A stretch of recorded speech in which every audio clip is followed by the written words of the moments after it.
ओ परेशानी बा पुनीत भैया कि जे करे से लभ कइलो ओ करे से परेशानी बा ए सनमई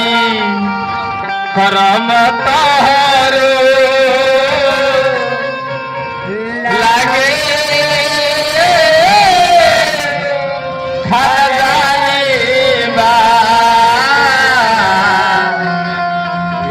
सनमई करम तोहरो लागे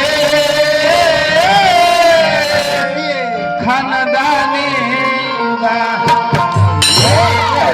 तने सहट दी तने बेंजू और उठा दी भेजे ले कम कोइले पड़ो ना ऑपरेटर बेंजू का स्पीड में दिया चाहिए इसको